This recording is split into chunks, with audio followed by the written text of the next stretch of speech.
Hello बच्चों, कैसे हो आप सब।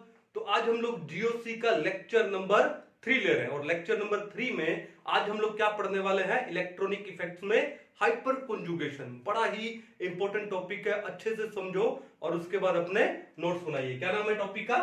Hyper conjugation. क्या नाम है?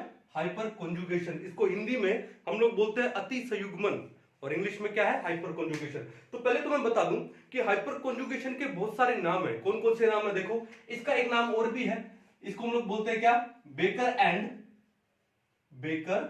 And Nathan effect. भाई ये किसने बताया था? बेकर एंड नाथन ने बताया था, तो इसलिए उनके नेम के ऊपर इसका नाम आ गया क्या? Baker and Nathan effect. Okay, दूसरा नाम देखो क्या है, इसको हम लोग क्या बोलते हैं? एंकी मैरिक इफेक्ट भी बोलते हैं। क्या बोलते हैं इसको हम लोग? एंकीमेरिक इफेक्ट। एंकीमेरिक का मतलब क्या होता है कि participation of neighbouring group in A reaction. अगर किसी नेबरिंग ग्रुप का पार्टिसिपेशन हो जाए किसी रिएक्शन में, किसी प्रोसेस में, तो उसको हम लोग बोलते हैं एंकीमेरिक। तो यहां पर हाइपर कॉन्जुगेशन में भी कुछ ऐसा होने वाला है कि नेबरिंग ग्रुप का पार्टिसिपेशन होने वाला है। बात करेंगे डिटेल में। ओके, उसके बाद देखो नंबर 3, इसको हम लोग क्या बोलते हैं? इसे हम लोग नो बॉन्ड रेजोनेंस भी बोलते हैं। क्या बोलते हैं इसे? नो बॉन्ड रेजोनेंस भी बोलते हैं। क्यों बोलते हैं समझेंगे ये भी। चलो नंबर 4, हाइपर कॉन्जुगेशन को हम लोग सिग्मा पाई कॉन्जुगेशन भी बोलते हैं। क्या बोलते हैं? Sigma pi conjugation. तो काफी सारे नेम हो गए इसको। हाइपर कॉन्जुगेशन भी बोले, बेकर एंड नाथन इफेक्ट भी बोले, नो बॉन्ड रेजोनेंस भी बोले, एंकीमेरिक इफेक्ट भी बोले और सिग्मा पाई कॉन्जुगेशन भी बोलते हैं इसको। क्लियर है? चलो अब ये तो इसके हैं काफी सारे नेम। तो सबसे पहले पता लगाते हैं कि कौन कौन सी कंडीशन है जहां पर हाइपर कॉन्जुगेशन अप्लाई होता है, और उसके बाद हम लोग इसकी डेफिनेशन देखेंगे। देखो कंडीशंस की बात करें सबसे पहले, ठीक है। तो मेनली जो हाइपर कॉन्जुगेशन है कहां कहां पे अप्लाई होता है? एक नंबर 1 कार्बोकैटायंस पे। कहां पे? कार्बोकैटायंस पे। नंबर 2 कहां पे? Carbon free radicals. Carbon free radicals, वहां पर यह हाइपर कॉन्जुगेशन अप्लाई होता है। और नंबर 3 यहां पे कहां अप्लाई होगा? एल्कीन्स में। मेनली ये एल्कीन्स में देखने को मिलता है। ओके, अब कार्बोकैटायंस तो बहुत सारे हैं, तो कौन से कार्बोकैटायंस पे हाइपर कॉन्जुगेशन इफेक्ट लगेगा इसको हम लोग पढ़ते हैं पहले अच्छे से, ठीक है। तो नंबर 1 देखो कार्बोकैटायंस। तो क्या क्या कंडीशन होनी चाहिए कार्बोकैटायन में? तो देखो ध्यान से, कार्बोकैटायन का मतलब क्या है कि जिस कार्बन के ऊपर पॉजिटिव चार्ज है उसको हम लोग कार्बोकैटायन बोलते हैं। जैसे मान लो कि ये कार्बन है हमारे पास और इस कार्बन के ऊपर हमारे पास क्या है? पॉजिटिव चार्ज है। अब देखो जिस कार्बन पे पॉजिटिव चार्ज हो उसके साथ का कार्बन, उससे जो डायरेक्टली अटैच्ड कार्बन, ओके, और वो कार्बन क्या है? sp3 हाइब्रिडाइज्ड हो। कौन सा हो? sp3। sp3 का मतलब कितने बॉन्ड होंगे उसके? 4 सिंगल बॉन्ड होंगे, 4 सिग्मा बॉन्ड होंगे। एक बॉन्ड तो बन गया इस कार्बन के साथ, बाकी कितने बचे? 1 2 3, तो टोटल 1 2 3 4। तो इस कार्बन के, यानी जो कार्बन इस C पॉजिटिव के साथ में लगा है वो कार्बन के 4 सिंगल बॉन्ड है, 4 सिग्मा बॉन्ड है, तो वो हो गया आपका sp3 हाइब्रिडाइज्ड कार्बन। अब ऐसे कार्बन को हम लोग क्या बोलते हैं? हम लोग ऐसे कार्बन को बोलते हैं क्या? Alpha carbon. ध्यान रखना, ऐसे कार्बन को हम लोग क्या बोलते हैं? अल्फा कार्बन बोलते हैं, ठीक है। और जो कार्बन पॉजिटिव है, तो यहां पर 1 2 3 ये हो गया CH2, वो sp2 हाइब्रिडाइज्ड है। वो कौन सा हाइब्रिडाइज्ड है? sp2। ये आपका sp2 हाइब्रिडाइज्ड कार्बन हुआ और ये कार्बन आपका क्या हुआ? sp3 हाइब्रिडाइज्ड हुआ, ठीक है। तो जिस कार्बन पे पॉजिटिव चार्ज है उस कार्बन के एडजेसेंट वाला कार्बन, डायरेक्ट अटैच्ड कार्बन जो कि sp3 हो, इस कार्बन को हम लोग क्या बोलते हैं? अल्फा कार्बन बोलते हैं। क्या बोलते हैं? Alpha carbon. और अल्फा कार्बन पर जो हाइड्रोजन लगे होते हैं उन हाइड्रोजन को हम लोग क्या बोलते हैं? अल्फा हाइड्रोजन बोलते हैं। ये भी अल्फा हाइड्रोजन है, ये भी अल्फा हाइड्रोजन है और ये भी अल्फा हाइड्रोजन है, ठीक है। अब बेसिकली देखा जाए तो ये जो कार्बोकैटायन जिसका नाम है इथाइल कार्बोकैटायन, तो उसके अंदर कितने अल्फा हाइड्रोजन हुए? 3 अल्फा हाइड्रोजन हुए। कितने अल्फा कार्बन हुए? 1। क्लियर है? तो अब पहली बात तो ये है कि हमारे पास कम से कम 1 अल्फा हाइड्रोजन होना चाहिए। और अल्फा हाइड्रोजन क्या होता है? जो कि जिस कार्बन पे पॉजिटिव हो उसके डायरेक्ट वाला अटैच्ड कार्बन जो कि sp3 हाइब्रिडाइज्ड हो, sp2 नहीं चलेगा, sp3 हाइब्रिडाइज्ड हो, ठीक है, वो हो तो उस sp3 हाइब्रिडाइज कार्बन यानी ये अल्फा कार्बन है और उसके साथ में जो हाइड्रोजन अटैच है वो कौन से हो गए, अल्फा हाइड्रोजन हो गए।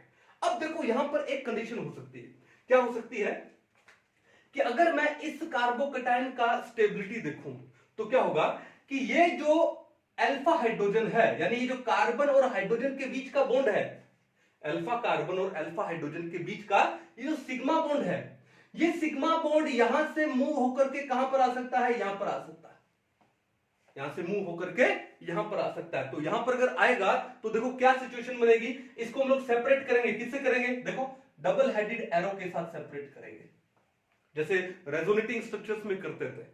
ठीक है, अब देखो क्या है कि ये बॉन्ड जब इधर आएगा तो क्या होगा, इस कार्बन और कार्बन में बॉन्ड बनेगा डबल, सी डबल बॉन्ड, ये क्या हुआ आपका CH2, इसके पास कितने, एक दो, एक हाइड्रोजन ये रहा, एक हाइड्रोजन ये रहा, हो गया। अब देखो ये सिग्मा बॉन्ड यहां पर मूव किया है तो यहां पर ये H क्या रह गया, अभी पॉजिटिव रह गया, H क्या रह गया, पॉजिटिव। कहानी समझ आ गई, means it is the complete transfer of carbon hydrogen sigma bond towards pi bond. ये सिग्मा बॉन्ड यहां पर क्या फॉर्म कर रहा है, ये पाई बॉन्ड फॉर्म कर रहा है। It is the complete transfer of carbon hydrogen sigma bond. अब कार्बन कौन सा, जो कि C पॉजिटिव वाले कार्बन के साथ लगा यानी अल्फा कार्बन, तो अल्फा कार्बन और अल्फा हाइड्रोजन के बीच का जो सिग्मा बॉन्ड है वो ट्रांसफर हो जाता है टुवर्ड्स द पाई बॉन्ड, यानी वो पाई बॉन्ड फॉर्म करेगा। ठीक है, इसलिए हम इसको क्या बोलते हैं, सिग्मा पाई कॉन्जुगेशन बोलते हैं कि ये सिग्मा बॉन्ड यहां से आया और इसने कौन सा बॉन्ड फॉर्म किया, पाई बॉन्ड फॉर्म किया, इसलिए हम इसको क्या बोलते हैं, सिग्मा पाई कॉन्जुगेशन बोलते हैं। क्लियर है। अब देखो बात यह है कि यहां पर है एक अल्फा हाइड्रोजन ये रहा, एक ये रहा, एक ये रहा, कोई जरूरी थोड़ी कि यही सिग्मा बॉन्ड इस कार्बन हाइड्रोजन का सिग्मा बॉन्ड यहां पर आएगा, ऐसा भी हो सकता है कि ये जो कार्बन हाइड्रोजन का सिग्मा बॉन्ड है ये भी यहां पे मूव कर सकता है। ठीक है, तो इसकी हम लोग एक रेजोनेटिंग स्ट्रक्चर और बना दे, कैसे बना दे, देखो ये आपका हो जाएगा C, इस H को यहीं छोड़ देते हैं, फिर अगर ये बॉन्ड यहां से यहां पर आता तो यहां पर कौन सा बॉन्ड हो जाएगा, डबल बॉन्ड CH2 हो गया। ओके, ये bond hydrogen as it is है, लेकिन ये सिग्मा बॉन्ड यहां पर मूव कर गया, ट्रांसफर हो गया, तो यहां पर ये क्या रह गया, H पॉजिटिव रह गया। ठीक है, तो ये भी क्या है इसकी। अब ये जो स्ट्रक्चर हमारे पास बनते हैं इसको हम लोग क्या बोलते हैं, हाइपर कॉन्जुगेटिव स्ट्रक्चर्स बोलते हैं, या इसको हम लोग क्या कैनोनिकल स्ट्रक्चर्स भी बोलते हैं। क्या बोलते हैं इनको, हाइपर कॉन्जुगेटिव स्ट्रक्चर। तीसरी बात देखो कि ये तीसरा अल्फा हाइड्रोजन ये भी तो मूव कर सकता है, जब ये मूव करेगा तो यहां पे डबल बॉन्ड आएगा, देखो क्या हो जाएगा, देखो C डबल बॉन्ड CH2। ठीक है, ओके, ये मूव करवा रहा हूं मैं यहां पे, तो हाइड्रोजन रह जाएगा यहां पे H पॉजिटिव, ये H है और ये H है, तो विल गेट 1 2 3, यानी कितने अल्फा हाइड्रोजन है, 3। इसका मतलब हमको 3 ही क्या मिलेंगी, हाइपर कॉन्जुगेटिव स्ट्रक्चर्स मिलेंगी। इन स्ट्रक्चर को हम लोग क्या बोलते हैं, हाइपर कॉन्जुगेटिव स्ट्रक्चर्स बोलते हैं। And these structures are separated by double headed arrow, उनको डबल हेडेड एरो से सेपरेट करते हैं, तो इसलिए उनको हाइपर कॉन्जुगेटिव स्ट्रक्चर भी बोलते हैं, कैनोनिकल स्ट्रक्चर्स भी बोलते हैं। क्या क्या बोलते हैं इनको हम लोग, हाइपर कॉन्जुगेटिव स्ट्रक्चर्स, और they are also known as canonical structures. ये बात समझ आ गई। ठीक है, अब देखो दूसरी बात, अब एक क्वेश्चन उठता है कि सर ये जो H पॉजिटिव यहां पर बचा, ये H पॉजिटिव कहां जाएगा, क्या ये H पॉजिटिव चला जाएगा, नो, ये H पॉजिटिव यहीं पर ही रहेगा। ये कहां रहेगा, यहीं पर। अब यहां पर रहने का मतलब कोई ना कोई फोर्स ऐसी है जो इसको होल्ड कर रही है, बिल्कुल। देखो ध्यान से, पहले इस अल्फा कार्बन में और इस C पॉजिटिव में क्या था, सिग्मा बॉन्ड था, और सिग्मा बॉन्ड कैसे फॉर्म होता है, डायरेक्ट ओवरलैपिंग से फॉर्म होता है of atomic orbitals, atomic orbital या फिर हाइब्रिड ऑर्बिटल और एटॉमिक ऑर्बिटल, या दो हाइब्रिड ऑर्बिटल्स में। ठीक है, अब देखो सिग्मा से अब यहां पर बॉन्ड कौन सा बन गया, पाई बॉन्ड, और पाई बॉन्ड कैसे फॉर्म होता है, साइडवेज ओवरलैपिंग से, यानी इस डबल को मैं सिंगल दिखा दूं और जो पाई बॉन्ड फॉर्म हुआ है वो ऐसे फॉर्म हुआ है। क्लियर है। अब देखो ये जो पाई इलेक्ट्रॉन क्लाउड और ये H पॉजिटिव, ये क्या है, they are very close to each other.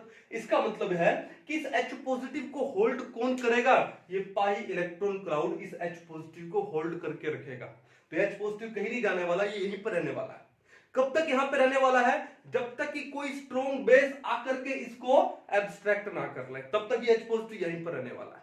Clear है। तो अगर क्वेश्चन आ जाए कि वेयर डू या where will this H positive go, तो कहां बोलोगे this H positive remains in the solution, यहीं पर रहने वाला है। क्यों रहने वाला है? Because the pi electron cloud है वो इस H पॉजिटिव को क्या कर देगा, इस प्रोटॉन को क्या कर देगा, होल्ड करके रखेगा। कहानी समझ आ गई? तो पहली कंडीशन तो किसमें है, कार्बोकैटायंस के अंदर है। ओके, अब इसको एक बार आप नोट कर लो। उसके बाद देखो नंबर 2, हाइपर कॉन्जुगेशन और कहां देखने को मिलता है, हमको देखने को मिलता है फ्री रेडिकल्स में। किसमें? फ्री रेडिकल्स में। देखो नंबर 2, इन कार्बन फ्री रेडिकल्स। तो देखो कार्बन फ्री रेडिकल में कैसे देखने को मिलेगा, मान लो कि ये लो CH2 और यहां पर इसके पास क्या है, फ्री रेडिकल है। ओके, और साथ में क्या है हमारे पास C। अब देखो जिस कार्बन पे फ्री रेडिकल है उसके डायरेक्ट अटैच्ड कार्बन, इसको हम लोग क्या बोलते हैं, अल्फा कार्बन बोलते हैं। क्या बोलते हैं? अल्फा। और ये sp3 हाइब्रिडाइज होना चाहिए, 1 2 3, ये आपका अल्फा कार्बन है and this alpha carbon is sp3 hybridized. Clear है?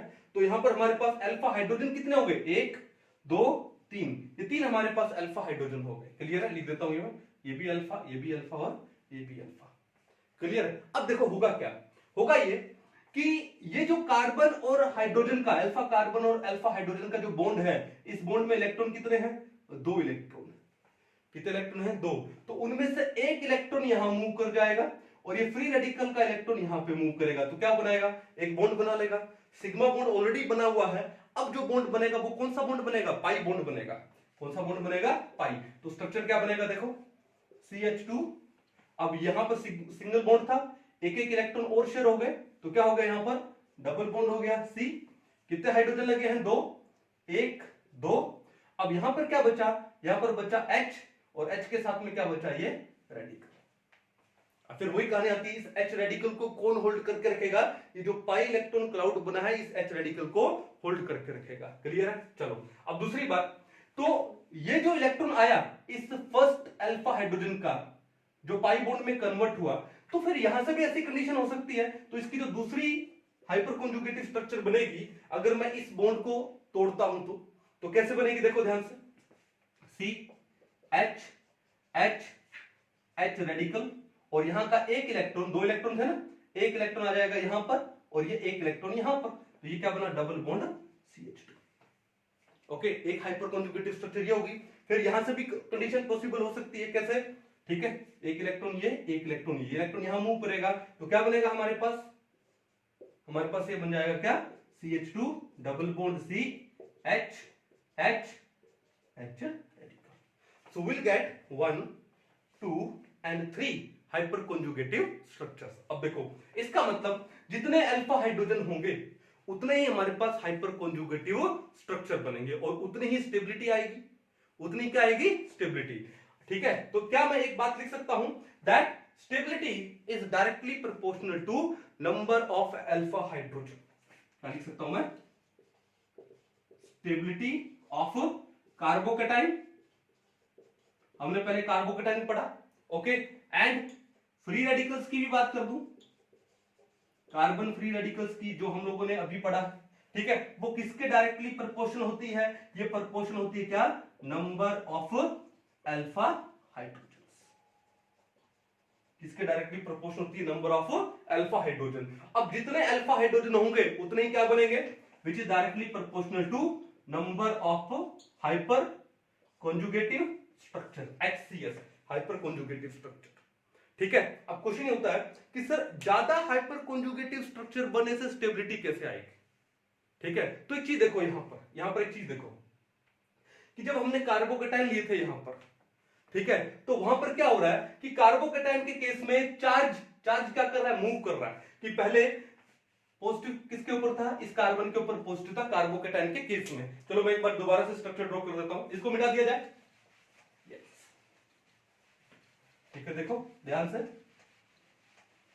कि नंबर ऑफ, हम लोग बोल देते हैं कि जितने ज्यादा हाइपर कॉन्जुगेटिव स्ट्रक्चर्स बनेंगे उतनी स्टेबिलिटी ज्यादा आएगी। बट क्वेश्चन उठता है कि सर ऐसा क्या होता है कि ज्यादा हाइपर कॉन्जुगेटिव स्ट्रक्चर बनने से स्टेबिलिटी बढ़ जाती है। तो देखो ध्यान से कि हमारे पास है क्या, CH2 पॉजिटिव है, साथ में क्या लगा है, C H H और H।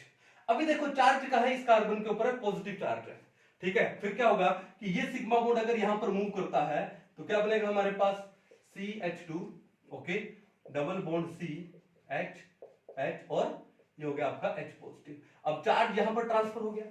अब जब चार्ज ट्रांसफर होगा, जितना ज्यादा चार्ज ट्रांसफर होगा उतनी एनर्जी क्या होगी, रिलीज होगी, और जितनी एनर्जी रिलीज होगी उतनी ही स्टेबिलिटी क्या हो जाएगी, इंक्रीज हो जाएगी। तो सारा गेम किसका है, एनर्जी रिलीज का है, कि जितने ज्यादा ये हाइपर कॉन्जुगेटिव स्ट्रक्चर बनेंगे, जैसे मैंने अभी यहां पर एक बनाया, अगर ये बॉन्ड यहां ले जाए तो क्या हो जाएगा, देखो ये हो जाएगा C डबल बॉन्ड CH2 फिर H फिर ये H, ये बॉन्ड लगे तो यहां पर आ गया H पॉजिटिव। अब देखो चार्ज यहां से इस हाइड्रोजन के ऊपर ट्रांसफर हो गया। फिर एक और बना सकते हैं, ठीक है, इसका ये बॉन्ड यहां पे लेके जा रहा हूं तो क्या हो जाएगा CH2 double bond C yellow H और येलो H पॉजिटिव, ठीक है।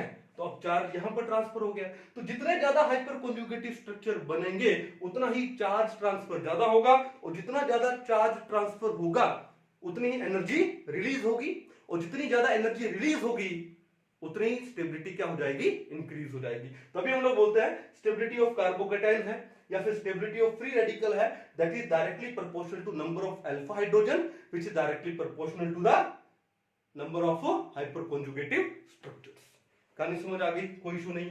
तो हमने पढ़ा कहां पे, हमने पढ़ा कार्बोकेटाइन में, हमने पढ़ा किसके अंदर, कार्बन फ्री रेडिकल में, क्लियर है। अब हम लोग पढ़ने जा रहे हैं किसके अंदर, एल्कीन्स में, ठीक है, कि ये हाइपर कॉन्जुगेशन है वो एल्कीन्स में कैसे शो होता है, ठीक है। चलिए देखो ध्यान से, ओके, हम लोग एल्कीन ले लेते हैं किसी को, जैसे हम लोग ले लेते हैं यहां पे प्रोपीन, सबसे छोटा अनसिमेट्रिकल एल्कीन कौन सा लिए, प्रोपीन। तो नंबर 3 मैंने क्या लिख दिया यहां पे, इन एल्कीन्स, ओके। तो देखो ध्यान से, हमने लिया है CH3 CH double bond CH2।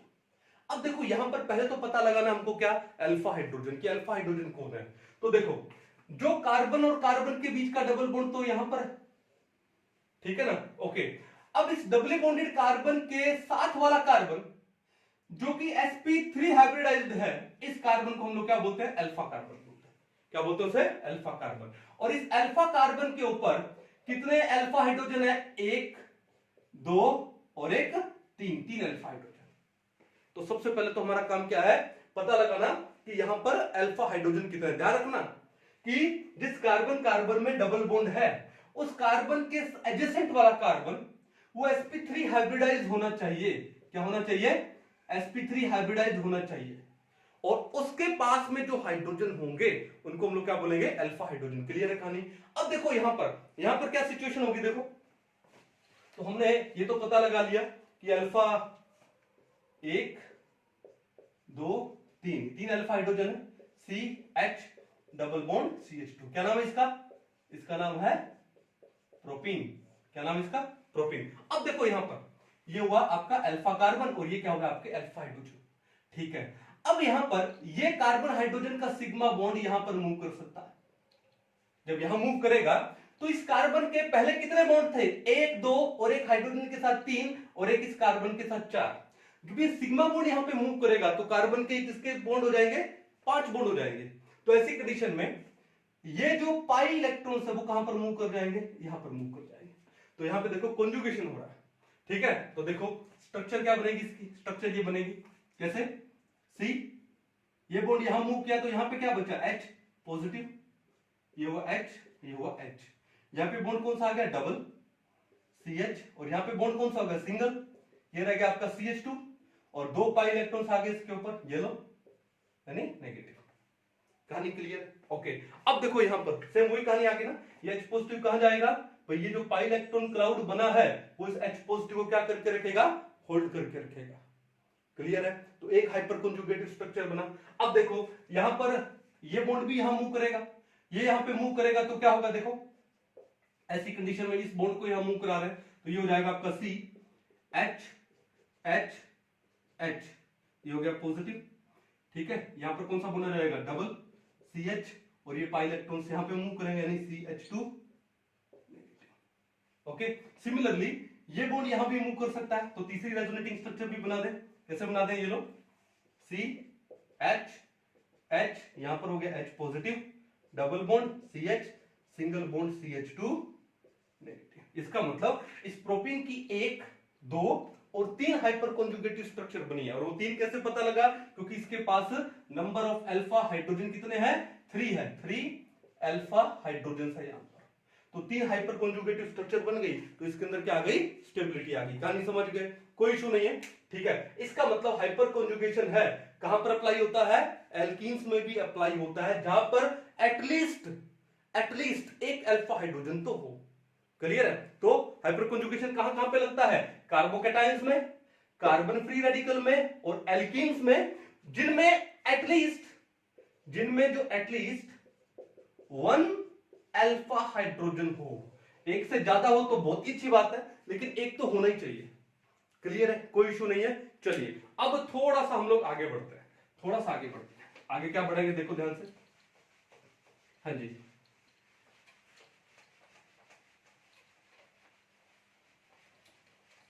देखो पहली बात तो कि अब हम लोग पढ़ते हैं इसकी क्या, हम लोग एप्लीकेशन पढ़ते हैं, इसकी एप्लीकेशन हाइपर कॉन्जुगेशन की। तो हाइपर कॉन्जुगेशन की एप्लीकेशन क्या क्या है? पहली बात तो कि ये हमको बताता है स्टेबिलिटी ऑफ एल्कीन्स। इसको बताता है स्टेबिलिटी ऑफ एल्कीन। ये हमको बताता है stability of carbon free radical.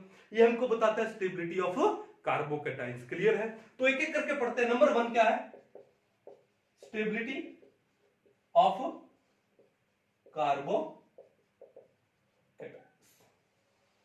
कि जो कार्बोकैटायंस है उनकी स्टेबिलिटी को हम लोग डिस्क्राइब कर सकते हैं किससे? हाइपर कॉन्जुगेशन से। किससे कर सकते हैं? हाइपर कॉन्जुगेशन से। यानी जितने ज्यादा अल्फा हाइड्रोजन होंगे एक कार्बोकैटायन में, उतने ही ज्यादा हाइपर कॉन्जुगेटिव स्ट्रक्चर बनेंगे, उतने ही ज्यादा क्या होगी? उस कार्बोकैटायन की स्टेबिलिटी होगी। ठीक है? तो stability of carbocation is directly proportional to number of alpha hydrogen which is directly proportional to number of hyper conjugative structure। मैंने भी आपको बताया था कि हाइपर कॉन्जुगेटिव स्ट्रक्चर का नंबर ज्यादा होने से क्या होता है? उतना ही ज्यादा क्या होगा? चार्ज ट्रांसफर होगा। जितना ज्यादा चार्ज ट्रांसफर होगा उतनी ही ज्यादा उसमें एनर्जी रिलीज होगी और उतनी स्टेबिलिटी बढ़ जाएगी। क्लियर है? चलो मैं कुछ एक एग्जांपल लिख रहा हूं यहां पे। एग्जांपल देखो क्या है। मान लो हमारे पास हो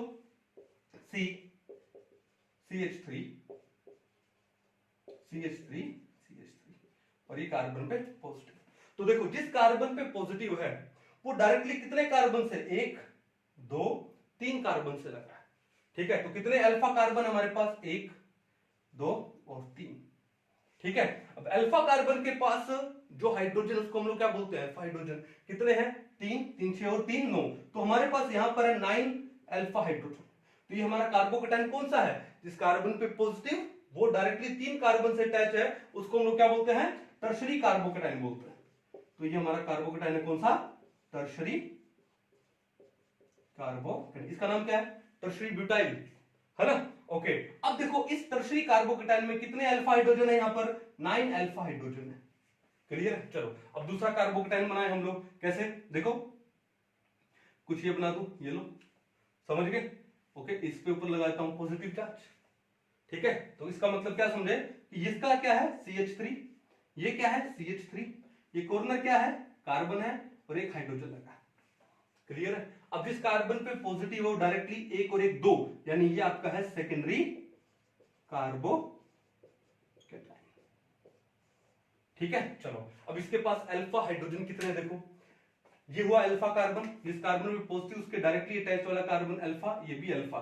3 और 3 6, तो वी हैव 6 अल्फा हाइड्रोजन। तो हमारे पास यहाँ पे 6 है, यहाँ पर हमारे पास कितने हैं? 9 है। क्लियर है? चलो उसके बाद देखो हमारे पास कुछ ये हो जाए, कैसे? CH3 CH2 हो जाए, पॉजिटिव हो जाए। अब यहाँ पर अल्फा कार्बन एक ही है और उसके पास जो हाइड्रोजन है वो कितने हैं? 3। तो पहली बात तो ये कौन सा कार्बोकैटायन हुआ? जिसके पास सिर्फ एक ही अल्फा कार्बन हो, उसे हम लोग बोलते हैं क्या? Primary carbocation. ठीक है? और अल्फा हाइड्रोजन कितने यहाँ पे? 3 अल्फा हाइड्रोजन। चलो और इन द लास्ट हम लोग लिख लेते हैं यहाँ पर क्या? CH3 positive. अब जिस कार्बन पे पॉजिटिव है उसके एडजेसेंट में कोई कार्बन लगा ही नहीं, there is no alpha carbon. अगर अल्फा कार्बन नहीं है तो अल्फा हाइड्रोजन नहीं है, तो इसको हम लोग क्या बोलेंगे? ये है हमारा सबसे छोटा क्या? Methyl carbocation. Methyl carbocation. Clear है?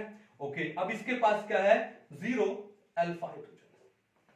तो अभी हमने थोड़ी देर पहले क्या पढ़ा कि कार्बोकेटाइन की स्टेबिलिटी किस पे डिपेंड करती है, नंबर ऑफ अल्फा हाइड्रोजन पे। तो यहाँ पे 9 अल्फा हाइड्रोजन है तो ये ज्यादा स्टेबल होगा, यहाँ पर 6 है ये इससे कम, यहाँ पर 3 है ये इससे कम, और मिथाइल सबसे कम। तो कार्बोकेटाइन की स्टेबिलिटी काउंटर क्या है, tertiary greater than secondary greater than primary greater than methyl. और उसकी स्टेबिलिटी को हम लोग एक्सप्लेन कर सकते हैं किससे, हाइपर कॉन्जुगेशन से। क्लियर है, कोई इशू नहीं है। चलो कुछ एक और एग्जांपल लेते हैं। ओके, इसको नोट कर लो, ये तो बड़ा बेसिक सा एग्जांपल है, बोर्ड लेवल का एग्जांपल है। अब थोड़ा सा और डिटेल में चलते हैं, देखो ध्यान से। हाँ जी, मान लो आपको दे दिया जाए कुछ ये,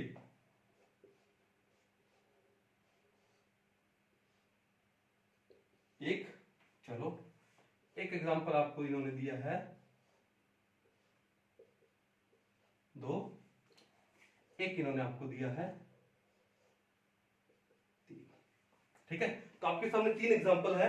मान लो ये है ए, ये है बी और ये है सी। फटाक से आप लोग निकालिए कि इन तीनों का स्टेबिलिटी ऑर्डर क्या होगा। तो पहले तो आपने देखा कि कार्बोकेटाइन है, तो उसका स्टेबिलिटी हम लोग एक्सप्लेन कर सकते हैं किससे, हाइपर कॉन्जुगेशन से।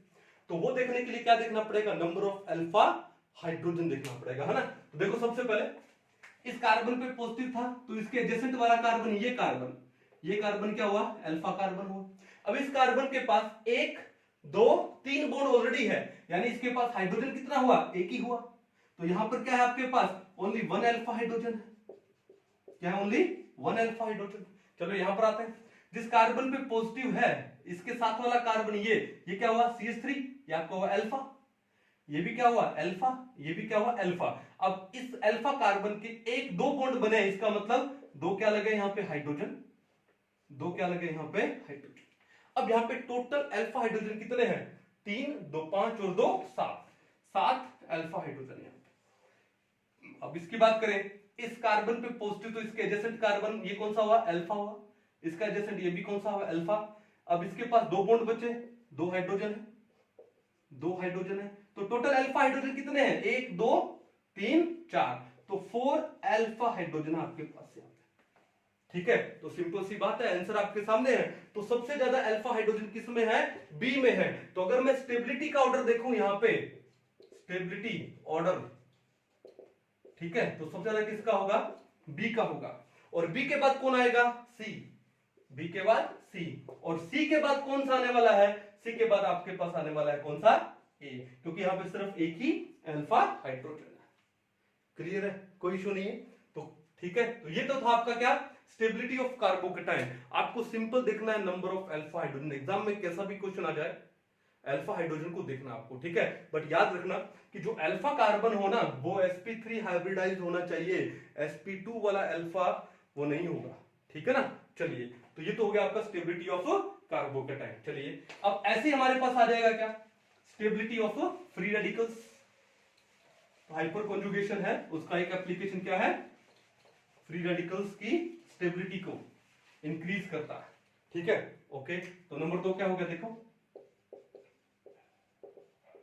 Stability of carbon free radicals, ठीक है। चलो, अब फ्री रेडिकल का स्टेबिलिटी किसके डायरेक्टली प्रोपोर्शनल होगा, ये भी वही same, number of alpha hydrogen which is directly proportional to number of hyperconjugative structure.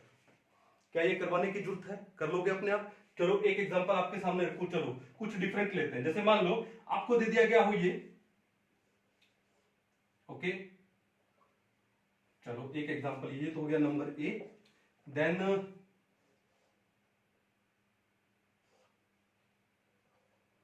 ये हो गया बी,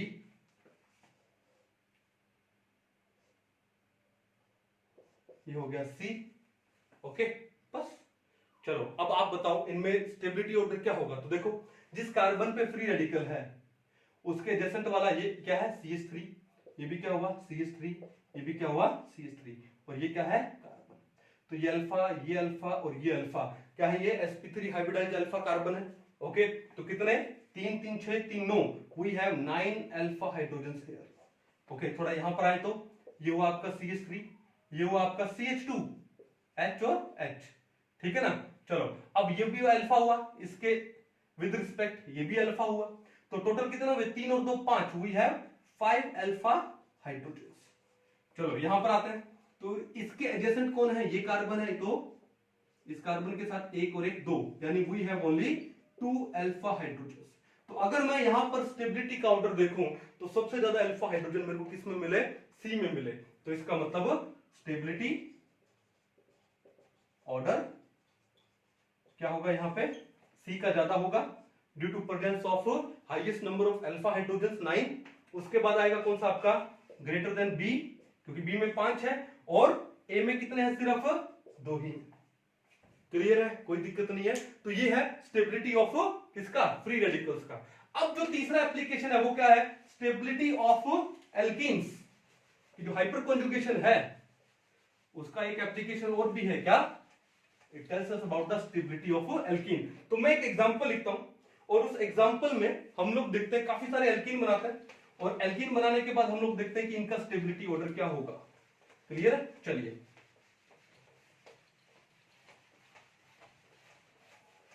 हाँ जी। तो देखो नंबर 3 क्या है, नंबर 3 हमारे पास स्टेबिलिटी ऑफ एल्कीन्स। ओके, तो देखो ध्यान से, मैं कुछ एक एग्जांपल बना रहा हूं। सी डबल बॉन्ड सी, यानी यहां पे है CH3 CH3 CH3 CH3, ये हो गया नंबर ए। क्लियर, उसके बाद देखो सी डबल बॉन्ड सी, यहां पे हो गया H CH3, ये हो गया B, done. Then C double bond C, चलो अब एक काम करते हैं, एक कम और कर देते हैं, ये हुआ H, यहां भी लिखते हैं H CH3 CH3, ये हुआ C, डन। फिर H H CH3 CH3, ये हो गया आपका D। देन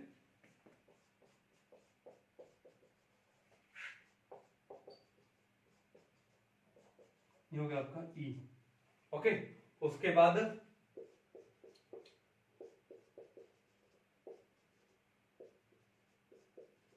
ठीक है, ये हो गया आपका F, और इन द लास्ट आपके पास आ जाए कुछ ऐसा CH2 डबल बॉन्ड CH2। तो आपके सामने 1 2 3 4 5 6 7 टाइप के एल्कीन हैं, और आपको इन सातों एल्कीन का स्टेबिलिटी ऑर्डर फाइंड आउट करना है। क्लियर है, ओके।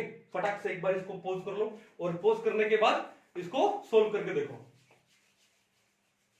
हो गया सोल्व। अब देखो ध्यान से, यहां पे आपको क्या देखना है, ये कार्बन कार्बन में डबल बॉन्ड ये है, तो इसके एडजेसेंट वाला कार्बन अल्फा अल्फा अल्फा और अल्फा, तो we have only 4 alpha carbon, ठीक है। और अल्फा कार्बन पे जो हाइड्रोजन कितने, 3 3 6 3 9 3 12, यानी हमारे पास यहां पे 12 अल्फा हाइड्रोजन है ए में।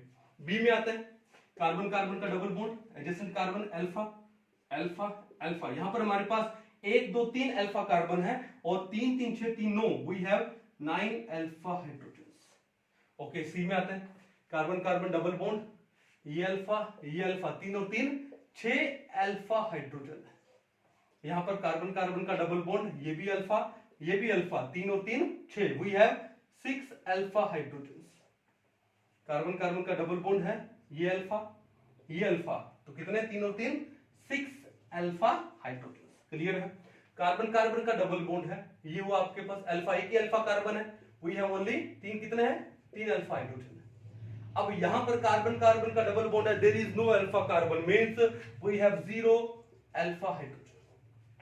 ठीक है, तो फैक्ट है कि जिस एल्कीन में नंबर ऑफ अल्फा हाइड्रोजन ज्यादा होंगे वो ज्यादा स्टेबल होगी, और यहां पे सबसे ज्यादा किसमें दिख रहा है, ए में। तो अगर मेरे को यहां पे स्टेबिलिटी ऑर्डर लेके आना है, अगर मेरे को यहां पे क्या लेके आना है, स्टेबिलिटी ऑर्डर, तो किसका स्टेबिलिटी ज्यादा होगा, ए, ग्रेटर देन। ठीक है, ए का हमने कर लिया। उसके बाद देखो इसमें है 9, 12 के बाद 9, तो ए के बाद आएगा किसका, बी। बी के बाद देखो यहां पे सी में भी 6 है और डी में भी 6 है, और यहां पर आपके पास ई में भी 6 है। अब हमारे पास यहां पर ये 3 एल्कीन है, और इन तीनों एल्कीनों में जो नंबर ऑफ अल्फा हाइड्रोजन कितने हैं? 6 है। अब जब number of alpha hydrogen same हो तो कौन सी एल्कीन ज्यादा स्टेबल होती है? तो देखो, वो एल्कीन ज्यादा स्टेबल होती है जहां पर एक ही कार्बन पर 2 अल्फा कार्बन लगे हो। देखो यहां पर क्या है कि कार्बन कार्बन में डबल बॉन्ड है, तो एक अल्फा कार्बन इस कार्बन पे है और एक अल्फा इस पे है। यहां पर भी एक अल्फा इस पे, एक अल्फा इस पे है। लेकिन यहां पर क्या है कि दोनों के दोनों अल्फा कार्बन एक ही कार्बन पे लगे हैं, तो इसका जो हाइपर कॉन्जुगेटिव इफेक्ट आएगा वो ज्यादा आएगा। क्या आएगा? ज्यादा। तो इसका मतलब क्या है कि हम उस एल्कीन को प्रेफर करेंगे, अगर number of alpha hydrogen same है तो हम उस एल्कीन को ज्यादा प्रेफर करेंगे जहां पर कि अल्फा कार्बन है ज्यादा, वो एक ही कार्बन पे हो। तो इस हिसाब से कौन सा हो गया? ऑप्शन नंबर सी हो गया। Option number C. सी के बाद अब देखो इन डी और ई में देखो, ये कौन सी सिचुएशन है? ये है ट्रांस। कार्बन कार्बन पे डबल बॉन्ड है और जो सेम ग्रुप है वो कहां पर है? अपोजिट साइड में है। तो ये तो हो गया आपके पास क्या? Trans alkene.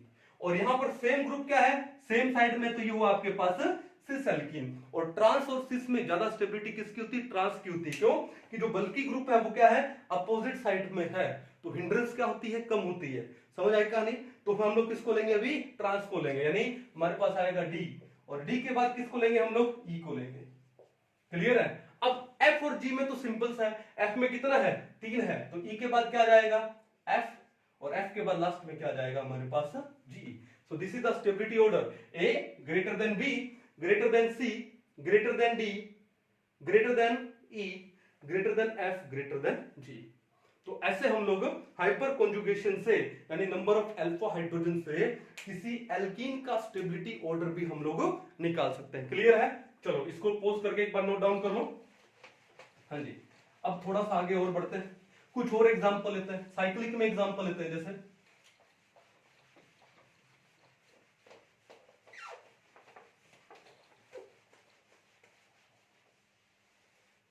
मान लो एक एग्जांपल और ले ले हम लोग कि हमारे पास एक एल्कीन है ये, ठीक है, मान लो यहां डबल बॉन्ड है, इसको हमने ले दिया ए। एक एल्कीन हमने ले ली क्या?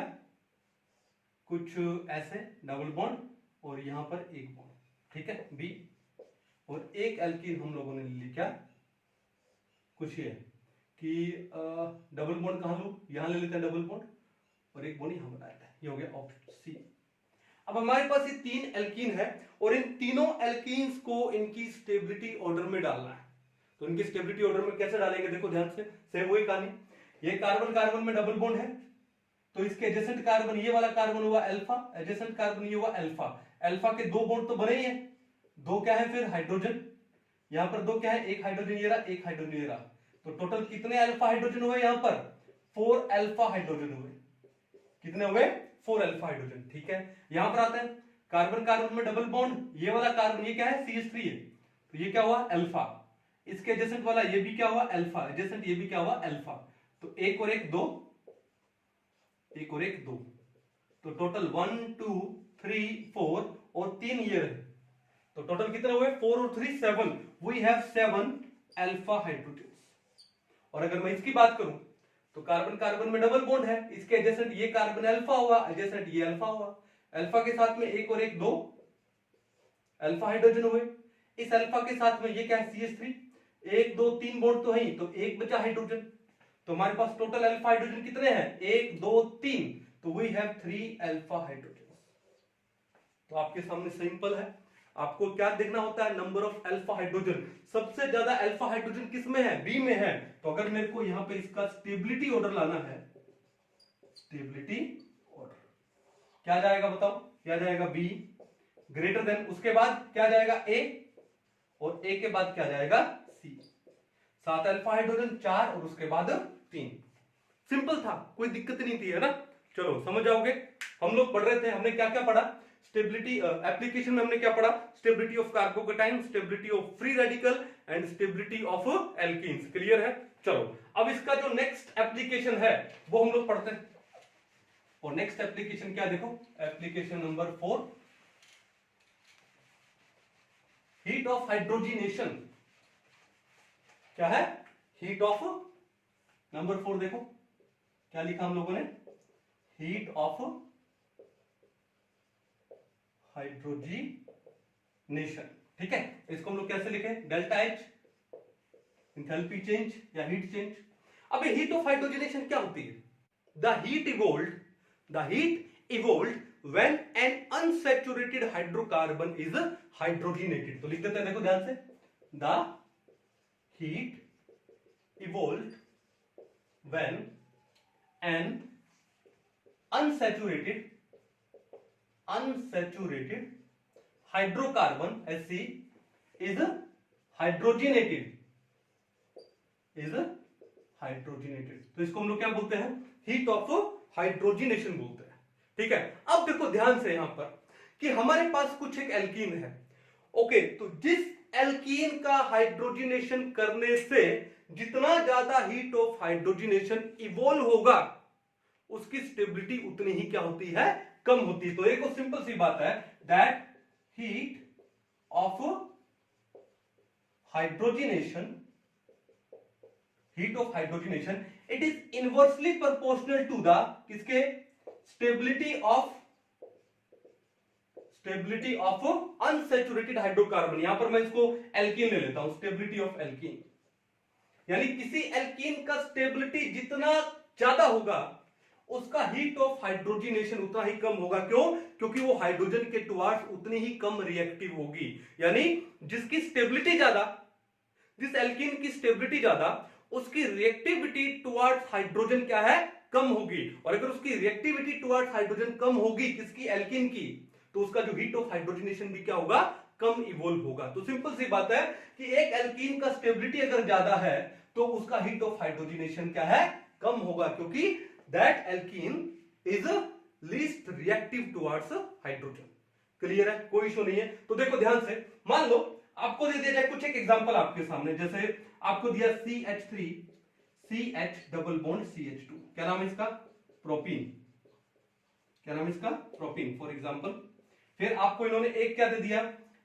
एक इन्होंने आपको दे दिया क्या? CH2 डबल बॉन्ड CH2, क्या नाम है इसका? इथीन।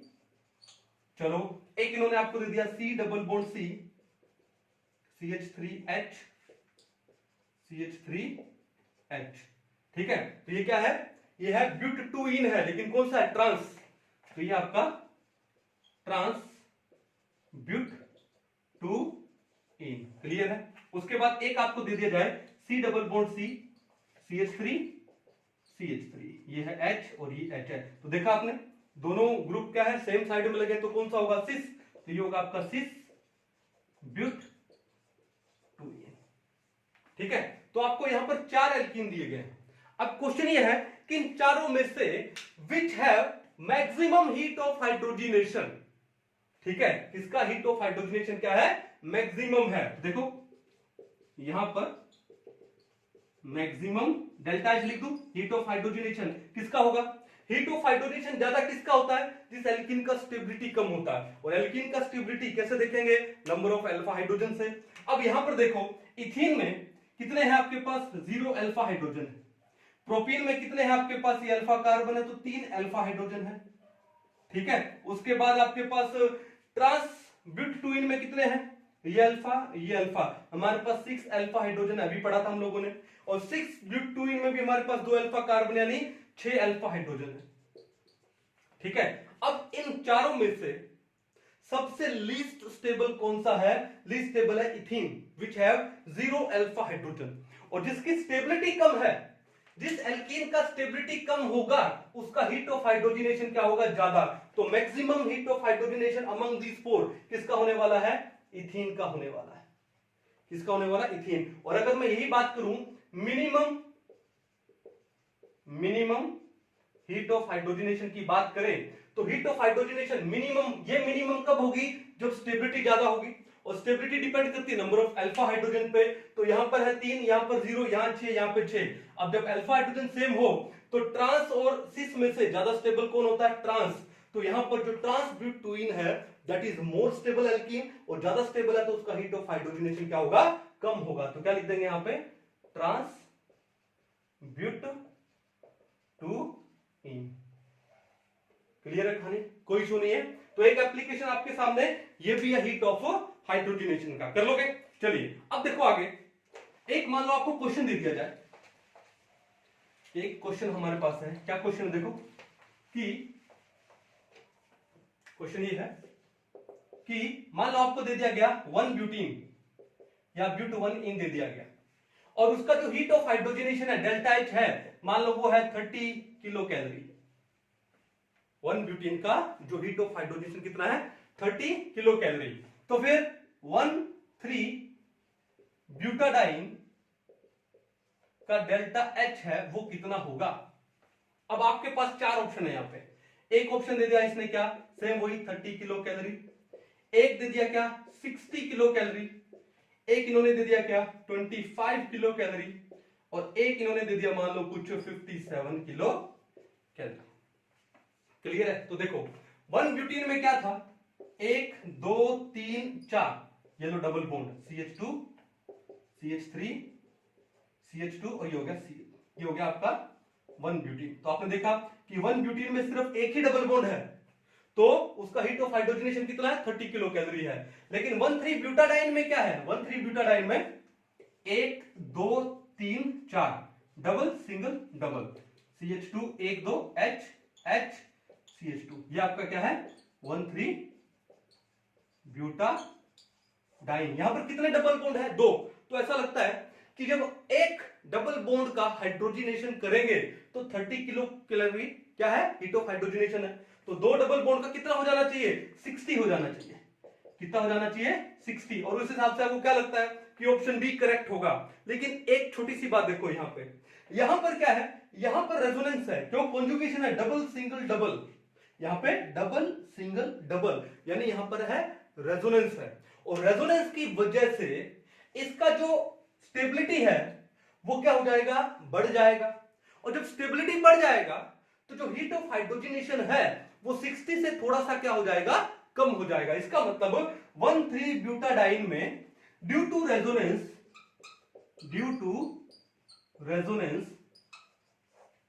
स्टेबिलिटी क्या हो जाता है, इंक्रीज होता है। और स्टेबिलिटी इंक्रीज होने से हीट ऑफ हाइड्रोजनेशन थोड़ा सा क्या हो जाएगा, कम। तो 1,3 ब्यूटाडाइन का जो डेल्टा एच है वो कितना होगा, वो 30 से तो ऑब्वियसली ज्यादा होगा। कितना, 30 किलो कैलोरी से ज्यादा है। लेकिन 60 से क्या है, कम है। क्यों, क्योंकि रेजोनेंस से स्टेबिलिटी बढ़ गया। 60 किलो कैलोरी से क्या है, कम है क्या, डेल्टा एच। यानी 30 और 60 के बीच का है। अब देखो 30 है नहीं, 60 भी नहीं होगा, 25 तो 30 से भी कम हो गया। लेकिन ये जो 57 है वो 30 और 60 के बीच का है, तो इसका आंसर क्या आ जाएगा, ऑप्शन नंबर डी आ जाएगा।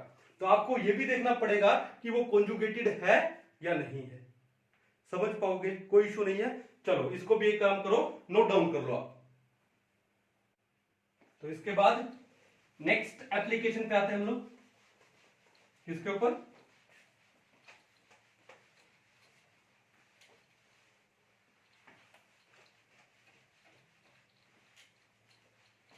नेक्स्ट आते हैं हम लोग किस पे, reactivity of benzene. Reactivity of benzene, ठीक है। तो देखो ध्यान से, ये हमारे पास बेंजीन है, ठीक है, एक कॉन्जुगेटेड सिस्टम है, एरोमेटिक है, स्टेबल है। अब इस बेंजीन के ऊपर हमने क्या काम किया, एक एल्काइल ग्रुप लगा दिया। मान लो मैंने यहां पर एक मिथाइल ग्रुप लगा दिया, सपोज करो CH3, क्या नाम होगा इसका, टोल्यूइन। ओके, अब होगा क्या कि यहां पर जिस कार्बन में डबल बॉन्ड है उस कार्बन के एडजेसेंट कार्बन, ये हुआ अल्फा कार्बन हुआ, जो कि sp3 हाइब्रिडाइज्ड होना चाहिए, और वो sp3 हाइब्रिडाइज्ड है। तो कितने अल्फा हाइड्रोजन हुए, 3 अल्फा हाइड्रोजन हुए। कितने हुए, 3 अल्फा हाइड्रोजन, ठीक है। अब देखो इस डबल बॉन्डेड कार्बन के साथ वाला कार्बन ये भी अल्फा है, लेकिन ये कौन सा है, ये भी डबल बॉन्डेड है, यानी ये sp2 है। और sp2 वाले को हम लोग अल्फा हाइड्रोकार्बन नहीं लेते, हमको कौन सा चाहिए, sp3 वाला चाहिए। तो we have only 1 alpha carbon, toluene में एक ही अल्फा कार्बन होता है, ठीक है। तो अल्फा हाइड्रोजन कितने होते हैं, 3 अल्फा हाइड्रोजन होते हैं। क्लियर बात है। अब देखो होगा क्या, होगा ये कि अगर 3 अल्फा हाइड्रोजन है तो यहां पर होगा हाइपर कॉन्जुगेशन। कैसे, देखो ध्यान से, इन 3 हाइड्रोजन को मैं कैसे दिखा दूं, 1 2 3। तो फिर ये कार्बन हाइड्रोजन का, ये अल्फा कार्बन है, ये बॉन्ड यहां पर आएगा, तो इस कार्बन के कितने बॉन्ड हो जाएंगे, 1 2 3 4 तो है ही, ये बॉन्ड और आ रहा है तो 5 हो जाएंगे, लेकिन कार्बन तो 5 बॉन्ड बनाता नहीं, तो ये पाई इलेक्ट्रॉन कहां पे शिफ्ट हो जाएंगे, इस ऑर्थो पोजीशन पे। कहां शिफ्ट हो जाएंगे, ऑर्थो पोजीशन पे। तो क्या बनेगा इसका हाइपर कॉन्जुगेटिव स्ट्रक्चर, ये बनेगा, यहां आ गया double bond C H H, और ये आपका H पॉजिटिव, इस H पॉजिटिव को इस पाई इलेक्ट्रॉन क्लाउड ने होल्ड करके रखा है, और ये पाई इलेक्ट्रॉन्स आ गए इस कार्बन के कंपैरेटिवली, ये कार्बन की जो पोजीशन है वो कौन सी है, ऑर्थो पोजीशन। 2 पाई इलेक्ट्रॉन्स यहां पर आ गए, यानी नेगेटिव चार्ज आ गया। क्लियर है, चलो अब ये लोन पेयर कहां जाएगा, ये इधर जाएगा, तो फिर ये पाई इलेक्ट्रॉन्स कहां पे जाएंगे, पैरा पोजीशन पे जाएंगे। तो क्या बनेगा स्ट्रक्चर, स्ट्रक्चर बनेगा कुछ कैसे, सी कौन सा बॉन्ड है, डबल बॉन्ड है, H H, ये हुआ H पॉजिटिव, यहां पर ये बॉन्ड कौन सा हुआ, डबल हुआ, और ये पाई इलेक्ट्रॉन्स कहां पर आ गए, इस पोजीशन को क्या बोलते हैं, पैरा, ये ऑर्थो, ये मेटा, ये पैरा। ठीक है, अब उसके बाद क्या होने वाला कि ये लोन पेयर वापस इधर, और ये पाई इलेक्ट्रॉन्स कहां पे जाएंगे, ऑर्थो पे जाएंगे, तो इसका स्ट्रक्चर क्या बनेगा बाद में, ये हो जाएगा double bond C H H, ये हुआ H पॉजिटिव, ये डबल बॉन्ड, ये और ऑर्थो पे क्या गया, लोन पेयर आ गया। तो एक चीज आप नोटिस करो, नोटिस क्या करोगे कि हाइपर कॉन्जुगेशन से ये जो बेंजीन रिंग है उसके ऑर्थो पे, पैरा पे, अगेन ऑर्थो पे नेगेटिव चार्ज आ जाता है। अब नेगेटिव चार्ज आ जाएगा तो इसके ऊपर कौन अटैक कर सकता है, इलेक्ट्रोफाइल अटैक कर सकता है। कौन अटैक कर सकता है, इलेक्ट्रोफाइल, यानी कि ये जो मिथाइल ग्रुप यहां पर लगा है इस बेंजीन के ऊपर, वो मिथाइल ग्रुप है, इस बेंजीन रिंग को सबसे पहले तो एक्टिवेट कर रहा है, नेगेटिव चार्ज को क्या कर रहा है, डिलोकलाइज कर रहा है। क्लियर है, दूसरी बात, ये अपकमिंग इलेक्ट्रोफाइल को डायरेक्ट कर रहा है to attack on ortho and para position. तो मैं बोल दूं कि ये जो मिथाइल ग्रुप है ये क्या है, ये एक तो एक्टिवेटिंग ग्रुप है, कौन सा ग्रुप है, एक्टिवेटिंग ग्रुप, दूसरा कौन सा, ये ortho and para directive group है। ठीक है, ये ortho and para directive group है, ये अपकमिंग इलेक्ट्रोफाइल को डायरेक्ट कर रहा है to attack at ortho and para position. Clear है, इसका मतलब है कि हाइपर कॉन्जुगेशन से बेंजीन रिंग है उसका reactivity towards electrophilic substitution reaction, कौन सी रिएक्शन, ESR। ESR का मतलब क्या है, इलेक्ट्रोफिलिक सब्स्टिट्यूशन रिएक्शन। ठीक है, तो हाइपर कॉन्जुगेशन से बेंजीन का रिएक्टिविटी टुवर्ड्स ESR वो क्या हो रहा है, इंक्रीज हो रहा है।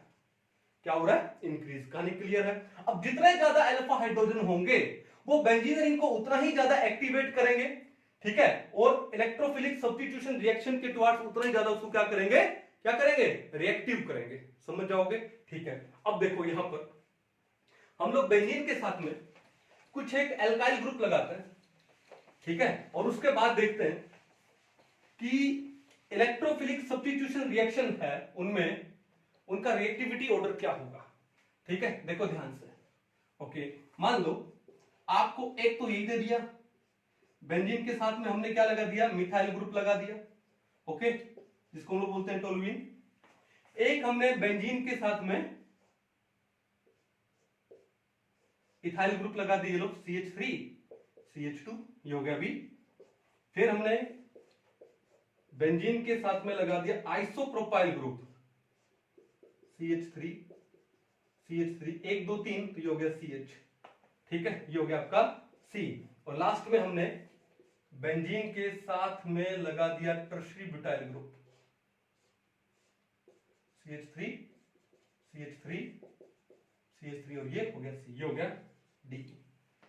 ठीक है, अब क्वेश्चन ये है, पहली बात तो इन सब में अगर मैं ESR का रिएक्टिविटी ऑर्डर देखो, ESR यानी इलेक्ट्रोफिलिक सब्स्टिट्यूशन रिएक्शन का अगर मैं रिएक्टिविटी ऑर्डर देखूं, ठीक है, देखो reactivity order towards electrophilic substitution reaction, तो मेरे को क्या देखना पड़ेगा, नंबर ऑफ अल्फा हाइड्रोजन, जितने ज्यादा अल्फा हाइड्रोजन होंगे। तो यहां पर देखो ये कार्बन अल्फा कार्बन है तो आपके पास 3 अल्फा हाइड्रोजन है। यहां पर ये कार्बन अल्फा है तो ये बीटा है, तो अल्फा पे सिर्फ 2 ही है, वही है ओनली 2 अल्फा हाइड्रोजन। यहां पर ये कार्बन क्या हुआ अल्फा, उसके पास सिर्फ एक ही अल्फा हाइड्रोजन है, बाकी तो 2 कार्बन है, तो वही है ओनली 1 अल्फा हाइड्रोजन। और यहां पर ये कार्बन अल्फा है जिसके पास में एक भी हाइड्रोजन नहीं है, यानी वी हैव 0 अल्फा हाइड्रोजन। तो अगर मैं रिएक्टिविटी ऑर्डर देखूं तो ज्यादा रिएक्टिव कौन होगा, ए होगा टुवर्ड्स ESR। फिर उसके बाद कौन आएगा, बी आएगा, फिर कौन आएगा, सी, और फिर कौन सा आएगा, डी। वाई, क्योंकि ए में नंबर ऑफ अल्फा हाइड्रोजन क्या है, ज्यादा है, नंबर ऑफ अल्फा हाइड्रोजन ज्यादा है, इसका मतलब इसके हाइपर कॉन्जुगेटिव स्ट्रक्चर बनेंगे ज्यादा, फिर इसके उससे कम, इसके उससे कम, और इसके बनेंगे नहीं, क्यों, यहां पर कोई अल्फा हाइड्रोजन है ही नहीं। क्लियर है, ये तो इनका रिएक्टिविटी ऑर्डर था टुवर्ड्स ESR। अगर इन चारों एल्कीन का स्टेबिलिटी ऑर्डर देख लिया जाए, इन चारों एल्कीन का क्या देख लिया जाए, स्टेबिलिटी ऑर्डर, ठीक है। तो स्टेबिलिटी ऑर्डर हम लोग कैसे देखते हैं, कैसे देखते हैं बताओ, नंबर ऑफ अल्फा हाइड्रोजन से, तो ए ज्यादा स्टेबल होगा, देन बी, देन सी, देन डी। तो इनका स्टेबिलिटी ऑर्डर भी यही है, समझ जाओगे, कोई इशू नहीं है ना, ठीक है, मजेदार है ये। ओके, अब देखो ध्यान से, अगर हम लोग इंडक्टिव इफेक्ट की बात करते हैं ना, तो इंडक्टिव इफेक्ट में हमने क्या पढ़ा कि ये जो टर्शरी ब्यूटाइल ग्रुप है ना, इस टर्शरी ब्यूटाइल ग्रुप का प्लस आई ज्यादा होता है देन सेकेंडरी से, देन प्राइमरी से, देन मिथाइल से। अगर मैं इंडक्टिव इफेक्ट देखता तो ये होता। अगर आपके पास एग्जाम में क्वेश्चन आ जाए कि इन चारों एल्कीन का इंडक्टिव इफेक्ट का ऑर्डर बताओ, किसका, देखो करते हैं, अगर आपके पास आए ऑर्डर ऑफ इंडक्टिव इफेक्ट, ठीक है, तो हमको पता है कि जो टर्शरी ब्यूटाइल ग्रुप है उसका प्लस साइज ज्यादा होता है किससे, आइसोप्रोपाइल से, यानी सेकेंडरी से, सेकेंडरी का ज्यादा होता है किससे, प्राइमरी से, और प्राइमरी का ज्यादा होता है मिथाइल से। तो अगर मेरे को इन चारों एल्कीन का इंडक्टिव इफेक्ट का ऑर्डर देखना है तो भैया आंसर क्या आएगा, आंसर आएगा D greater than C greater than B और ग्रेटर देन क्या आएगा, ए आएगा। लेकिन अगर इनका मेरे को देखना है order of H effect, H यानी हाइपर कॉन्जुगेटिव इफेक्ट, ये देखना है, तो हाइपर कॉन्जुगेटिव इफेक्ट किससे देखेंगे हम लोग, नंबर ऑफ अल्फा हाइड्रोजन से, जो कि यहां पर ज्यादा, तो वो ऑर्डर क्या जाएगा, वो जाएगा A greater than B greater than C greater than D. बड़ा ही मस्त क्वेश्चन है ये। अगर इंडक्टिव इफेक्ट का ऑर्डर देखें तो ये आएगा, और अगर हाइपर कॉन्जुगेटिव का देखें, नंबर ऑफ अल्फा हाइड्रोजन से देखना A greater than B greater than C greater than D. अब बात यह है कि इंडक्टिव इफेक्ट में और हाइपर कॉन्जुगेटिव इफेक्ट में स्ट्रॉन्ग इफेक्ट कौन सा होता है, तो देखो ध्यान से कि जो हाइपर कॉन्जुगेटिव इफेक्ट है it is much stronger than inductive effect, ठीक है। हाइपर कॉन्जुगेटिव इफेक्ट है वो इंडक्टिव इफेक्ट से क्या होता है, ज्यादा स्ट्रॉन्ग होता है। तो फिर किसको मानेंगे, हाइपर कॉन्जुगेटिव को मानेंगे। क्लियर है, कोई इशू नहीं है ना। चलो इसके बाद हम लोग पढ़ने वाले हैं क्या, रेजोनेंस। रेजोनेटिंग इफेक्ट है वो तो इन दोनों से भी ज्यादा क्या होता है, स्ट्रॉन्ग होता है, और एरोमेटिसिटी तो वो रेजोनेंस से भी स्ट्रॉन्ग होती है, ठीक है। चलो हम लोग डिटेल में पढ़ेंगे, लेकिन अभी आपको ये समझ आया कैसे, चलो तो इसको अच्छे से नोट डाउन कर लो। फिर देखो ध्यान से, एक चीज और आती है यहां पर, क्या आती है कि अगर हमको कार्बन कार्बन का बॉन्ड लेंथ देखना हो, यहां पे देखो एक एग्जांपल लेते हैं। सबसे पहले देखो एग्जांपल क्या है, मान लो आपको दे दिया जाए CH3 CH double bond CH2, ये कार्बन नंबर 1, ये नंबर 2, ये कार्बन नंबर 3। क्लियर है। अब देखो नॉर्मली आपको मैं बता दूं, नॉर्मली जो कार्बन कार्बन का जो सिंगल बॉन्ड होता है उसकी जो बॉन्ड लेंथ होती है, उसकी जो क्या होती है, बॉन्ड लेंथ कितनी होती है, 1.54 एंगस्ट्रॉम। कितना होता है, 1.54 एंगस्ट्रॉम। और जो कार्बन कार्बन का डबल बॉन्ड है उसकी बॉन्ड लेंथ होती है 1.34 एंगस्ट्रॉम। फैक्ट है, बॉन्ड लेंथ यानी बॉन्ड ऑर्डर जितना ज्यादा होगा बॉन्ड लेंथ उतनी ही क्या होगी, कम होगी। क्लियर है, लिख सकते हैं हम लोग क्या कि bond length is inversely proportional to क्या, बॉन्ड ऑर्डर, ठीक है। चलो अब उस हिसाब से अगर मैं देखूं तो यहां पे जो C1 C2 है, C1 और C2 एंड C2 का जो बॉन्ड लेंथ है वो क्या है, वो डबल बॉन्ड है, तो उसका बॉन्ड लेंथ कितना होना चाहिए, 1.34 एंगस्ट्रॉम होना चाहिए। और C2 and C3, C2 C3 जो बॉन्ड लेंथ है, C1 C2 कर दो ऐसे, C2 C3 कर दो, वो बॉन्ड लेंथ कितना होना चाहिए, ये सिंगल बॉन्ड है 1.54 एंगस्ट्रॉम होना चाहिए ना। बट इन एक्चुअल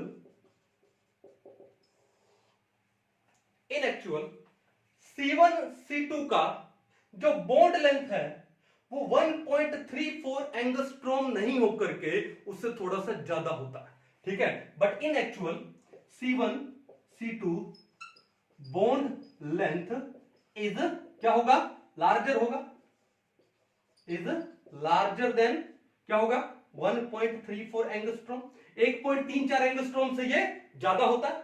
और C2 C3 का जो बॉन्ड लेंथ है कितना होना चाहिए था, 1.54 एंगस्ट्रॉम होना चाहिए था, लेकिन ये 1.54 से कम होता है, it is shorter than 1.54 angstrom. Question आता है वाई, रीजन क्या है, हाइपर कॉन्जुगेशन। हाइपर कॉन्जुगेशन से देखो क्या होगा, देखो ध्यान से, C H H H C H double bond CH2, ठीक है, ये कार्बन नंबर 1 है, ये नंबर 2 है, और ये कार्बन नंबर 3, ये तो है।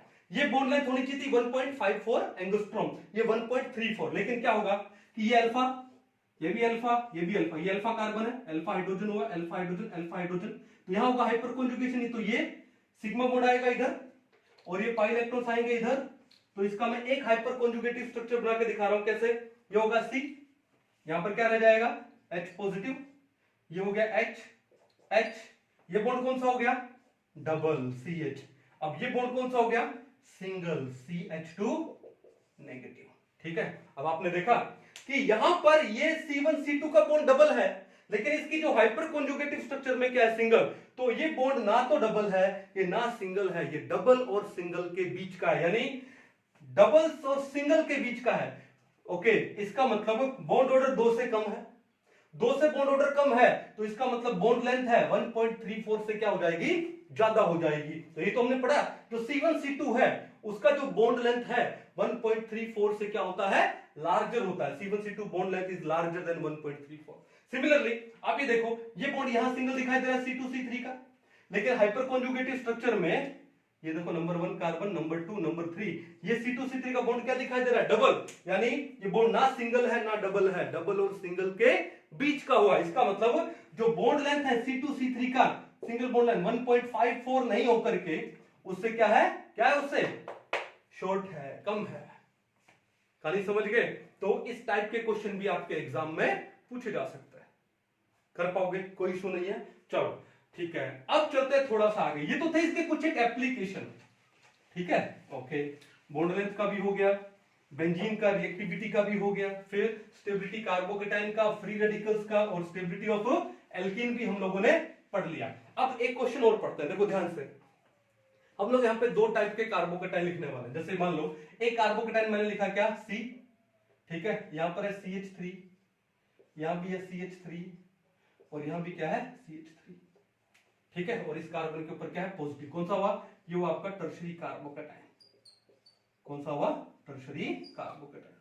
अब यहां पर एक्चुअली हो क्या रहा है, यहां पर ये हो रहा है कि देखो जिस कार्बन पॉजिटिव है ये अल्फा कार्बन, ये अल्फा कार्बन और ये अल्फा कार्बन, मैं किसी एक अल्फा हाइड्रोजन को ले लेता हूं, जैसे मान लो H और H, मैं इस अल्फा हाइड्रोजन को ले लेता हूं। तो ये देखो ये जो सिग्मा बॉन्ड है कार्बन और इस अल्फा हाइड्रोजन में, ये सिग्मा बॉन्ड कैसे फॉर्म हुआ है, ओवरलैपिंग से फॉर्म हुआ है। कौन सी ओवरलैपिंग पे, यहां पे इस कार्बन का हाइब्रिडाइज्ड स्टेट क्या है, sp3, 1 2 3 4 sp3, यानी इस कार्बन का sp3 हाइब्रिड ऑर्बिटल, ठीक है, ओके, और उस हाइड्रोजन का कौन सा ऑर्बिटल था, s ऑर्बिटल, इन्होंने ओवरलैपिंग कर ली। ये हाइड्रोजन है, ये कार्बन का, तो ये कार्बन का देखो, ये कार्बन का sp3 और हाइड्रोजन का s ऑर्बिटल, उनके बीच में ओवरलैपिंग हुई, तो ये बॉन्ड कौन सा बना, सिग्मा बॉन्ड बना। क्लियर है? अब देखो इस C पॉजिटिव का हाइब्रिडाइज्ड स्टेट क्या है, 1 2 3 sp2, यानी p के सिर्फ 2 ही ऑर्बिटल यूज हुए हाइब्रिडाइजेशन में, तो p का एक ऑर्बिटल क्या है, वेकेंट है, p का एक ऑर्बिटल क्या है, वेकेंट है, तो ये क्या है, P क्या, वेकेंट। अब देखो हाइपर कॉन्जुगेशन में क्या होता है कि ये जो सिग्मा बॉन्डेड इलेक्ट्रॉन है वो कहां पर आएंगे, वो इसके P में आएंगे। कहां पर आएंगे, इसके P में। ठीक है, तो ये जो बॉन्ड फॉर्म हुआ है, कैसे फॉर्म हुआ है, ये सिग्मा बॉन्डेड इलेक्ट्रॉन से इसके P में आए, यानी यहां पर कॉन्जुगेशन क्या हुआ है, सिग्मा, इसका सिग्मा और यहां का इसका P, ये कॉन्जुगेशन हुआ है। सिग्मा, इसका सिग्मा, इस sp3 हाइब्रिडाइज्ड कार्बन का सिग्मा और इस कार्बोकेटाइन के वेकेंट p ऑर्बिटल के बीच में क्या हुआ है, इलेक्ट्रॉन्स का क्या हुआ है, ट्रांसफर हुआ है यहां पे। क्लियर है। अब देखो तो सिग्मा p हो गया। दूसरा देखो, मान लो आपको दिया यहां पर क्या, CH3 CH double bond CH2, एक आपको एल्कीन दे दिया, क्या नाम है इसका, प्रोपीन। क्लियर है। अब देखो ये कार्बन कार्बन का डबल बॉन्ड, तो ये कार्बन कौन सा हुआ, अल्फा। ओके, अब इस अल्फा कार्बन पे देखो यहां पे 1 2 3 और एक ये बॉन्ड, कितने थे, 4, यानी sp3 हाइब्रिडाइज्ड। तो इस कार्बन का sp3 हाइब्रिड ऑर्बिटल और वो जो हाइड्रोजन का s ऑर्बिटल, ठीक है, कार्बन का sp3 हाइब्रिड ऑर्बिटल और हाइड्रोजन का s ऑर्बिटल, उनका सिग्मा बॉन्ड था। ठीक है, तो ये सिग्मा इलेक्ट्रॉन्स है, ये जो सिग्मा इलेक्ट्रॉन्स है ये कहां पर आएंगे, ये यहां पर आएंगे। ठीक है, ओके। फिर ये देखो इस कार्बन कार्बन में डबल बॉन्ड है, क्या है, डबल बॉन्ड। तो यहां पे जो मोलिकुलर ऑर्बिटल है यहां पर, वो कौन सा है, पाई, कौन सा है, पाई। और वो पाई भी कौन सा, पाई स्टार वाला, एंटी बॉन्डिंग वाला। और एंटी बॉन्डिंग कैसे बनाते हैं, पाई एंटी बॉन्डिंग कैसे बनाएंगे, ये बनाएंगे हम लोग,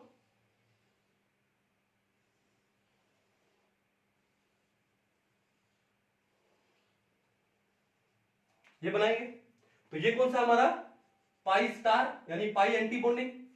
ठीक है, तो कहने का मतलब क्या है कि ये जो सिग्मा इलेक्ट्रॉन्स हैं, ये वाले सिग्मा इलेक्ट्रॉन्स हैं, वो कहां पर आएंगे, वो आएंगे कहां पर, इन पाई एंटी बॉन्डिंग में, इस पाई एंटी बॉन्डिंग मोलिकुलर ऑर्बिटल में। तो यहां पर इलेक्ट्रॉन का ट्रांसफर कहां से हुआ, इस सिग्मा से, कहां हुआ, पाई स्टार में हुआ, कहां हुआ, पाई स्टार में। लेकिन यहां पर कैसे ट्रांसफर हुआ कि ये सिग्मा से इस वेकेंट P में हुआ, सिग्मा P। लेकिन यहां पर इस सिग्मा से इसके पाई स्टार में, पाई एंटी बॉन्डिंग में हुआ। तो इस टाइप का क्वेश्चन भी एक बार जेईई एडवांस में आ चुका है, ये जेईई एडवांस में एक बार क्वेश्चन आ चुका है इसका। ठीक है, तो कर पाओगे, कोई इशू नहीं है। तो ये था आपका कौन सा, हाइपर कॉन्जुगेशन, जिसको हम लोग क्या क्या बोलते हैं, एंकीमेरिक इफेक्ट भी बोलते हैं। एंकीमेरिक का मतलब क्या है, पार्टिसिपेशन ऑफ नेबरिंग ग्रुप। तो देखा आपने कि जो अल्फा कार्बन का अल्फा कार्बन और उसके साथ में जो हाइड्रोजन लगा था, यानी उनके सिग्मा इलेक्ट्रॉन्स का पार्टिसिपेशन हो रहा था, यानी सेम वही अल्फा, यानी जो नेबरिंग ग्रुप है उसका पार्टिसिपेशन हो रहा है। ठीक है, तो इसलिए इसको हम लोग क्या बोलते हैं, एंकीमेरिक इफेक्ट भी बोलते हैं। दूसरी बात, इसको हम लोग नो बॉन्ड रेजोनेंस क्यों बोलते हैं, देखो ध्यान से, हमने क्या लिखा था यहाँ पे, CH, ठीक है, ये हो गया आपका CH2, मान लो पॉजिटिव, ये तो था। ओके, ये अल्फा कार्बन है, ये बॉन्ड यहां पर आया, तो इसका जो हाइपर कॉन्जुगेटिव स्ट्रक्चर क्या बनेगा, CH, ये हो गया डबल बॉन्ड CH2 और ये H पॉजिटिव। अब देखो क्या हुआ यहां पर कि इस कार्बन और इस हाइड्रोजन में अब कोई बॉन्ड नहीं है, ठीक है, लेकिन यहां पर कॉन्जुगेशन हो गया, तो इसलिए इसको हम लोग क्या बोलते हैं, नो बॉन्ड रेजोनेंस भी बोलते हैं। ये H पॉजिटिव कहां जाएगा, ये कहीं नहीं जाएगा, ये यहीं पे रहने वाला है। व्हाई, क्योंकि ये जो पाई इलेक्ट्रॉन क्लाउड है, पहले तो सिग्मा था ना, अब बन गया पाई बॉन्ड भी बन गया, तो पाई इलेक्ट्रॉन क्लाउड है, इस H पॉजिटिव क्या करके रखता है, होल्ड करके रखता है, तो इसलिए इसको नो बॉन्ड रेजोनेंस भी बोलते हैं। ठीक है, चलो एक इसका नाम और क्या है, बेकर एंड नाथन इफेक्ट, क्योंकि इन्होंने इस इफेक्ट के बारे में समझाया, वो भी बोलते हैं। सिग्मा पाई कॉन्जुगेशन तो है ही कि जो सिग्मा बॉन्ड है वो किस में कन्वर्ट हो गया, पाई बॉन्ड में कन्वर्ट हो गया, तो सिग्मा पाई कॉन्जुगेशन भी बोलते हैं। कर पाओगे, कोई इशू नहीं है। ठीक है, तो छोटा सा टॉपिक था, इंपॉर्टेंट टॉपिक है। ओके, उसके बाद नेक्स्ट लेक्चर में हम लोग पढ़ने वाले हैं किसके बारे में, रेजोनेटिंग इफेक्ट यानी मेसोमेरिक इफेक्ट के बारे में पढ़ने वाले हैं। बड़ा डिटेल में पढ़ेंगे हम लोग, बड़ा ही इंपॉर्टेंट पार्ट है आपके जीओसी का। ठीक है, तो तब तक पढ़ते रहिए, मिलते हैं नेक्स्ट लेक्चर में। Thank you.